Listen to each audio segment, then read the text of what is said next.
Ya, selamat siang. Di sini saya akan mencoba menjelaskan mengenai penyearah tiga fasa full wave atau rectifier. Untuk penggunaan penyearah tiga fasa dengan sumber tiga fasa sendiri itu lebih baik ketimbang dengan yang satu fasa, karena hasilnya sendiri akan lebih stabil atau bisa dikatakan memiliki riak lebih kecil dibandingkan dengan yang menggunakan satu fase. Jadi bisa dilihat di sini perbedaan hasil penyearahnya. Untuk yang tiga fase seperti ini, sedangkan untuk yang satu fase itu akan memiliki jarak yang lebih lebar lagi. Jadi untuk yang tiga fase itu akan lebih mendekati dengan sumber DC aslinya yang stabil. Karena kan untuk tiga fase sendiri itu ibaratnya memiliki tiga sumber yang memiliki sudut yang berbeda. Seperti itu. Kemudian di sini kita akan coba mencari tahu untuk jalannya tegangan itu sendiri. Jadi kan ada tiga sumber. Yang mana nih yang jalan? Jadi itu dapat diketahui dengan melihat grafik tegangan tiga fase itu. Jadi kan misal ini awal saat mulai nih. Nah, sampai perpotongan sampai sini, dari awal hingga sini itu dilihat tegangan mana yang memiliki nilai paling besar. Jadi antara tiga ini, kan yang paling besar yang biru muda itu milik fase B. Jadi ini ibaratkan fase A, fase B, dan fase C.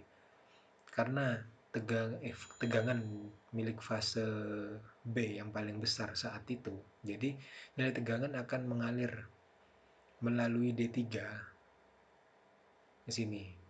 Karena kan yang dua fase lainnya kalah besar. Jadi yang akan keluar dari diode itu milik fase B. Kemudian ini juga menerima, sedangkan ini juga menerima. Jadi ini forward bias untuk D3, sedangkan D1 dan D5 akan mengalami reverse bias. Nah, kemudian dari D3 akan menuju ke beban. Dari beban itu akan kembali lagi kan. Nah, untuk melalui dioda mana tegangan itu akan pergi, itu dilihat dari nilai tegangan yang terkecil di wilayah itu. Kan yang terkecil di daerah ini milik fase C. Jadi dia akan melewatin ke fase C melalui D6. Jadi untuk yang daerah pertama ini dia akan melalui D3, kemudian ke beban, dan ke D6, kemudian kembali lagi. Nah, untuk yang selanjutnya juga sama. Itu dilihat yang terbesar, tegangan terbesar dan terkecil. Nah, yang terbesar ini kan milik fase A, sedangkan yang terkecil milik fase C.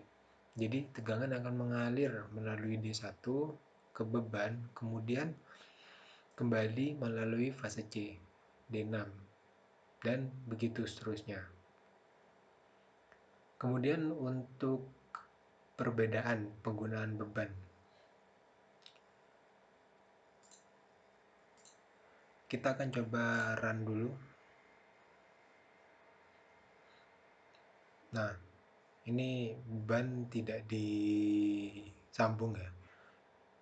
Nah, kenapa terukur? Karena pengukurannya itu diletakkan di sini. Jadi ini masih mengukur keluaran setelah disearahkan. Jadi tetap terukur.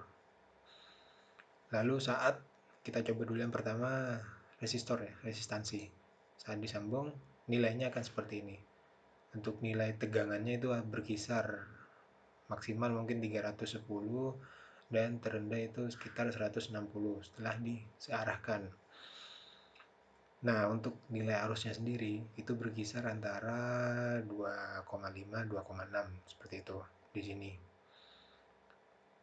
Kemudian kita coba lihat milik induktor atau induktansi. Nah, untuk nilai tegangannya juga hampir sama, sedangkan untuk nilai arusnya itu terus meningkat. Di pengaplikasian sesungguhnya, induktor itu kan kumparan. Jadi untuk nilai arusnya itu akan dikeluarkan sebagai panas. Seperti itu, makanya ini terus meningkat.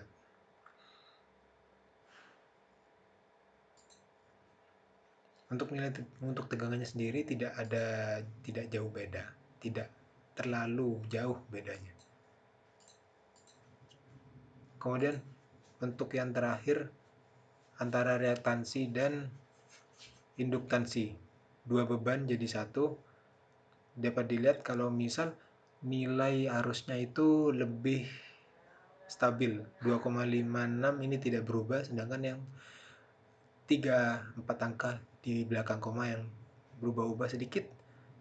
Jadi dapat dikatakan kalau misal jika menggunakan reaktansi dan induktansi bebannya itu akan menghasilkan output penyearah dengan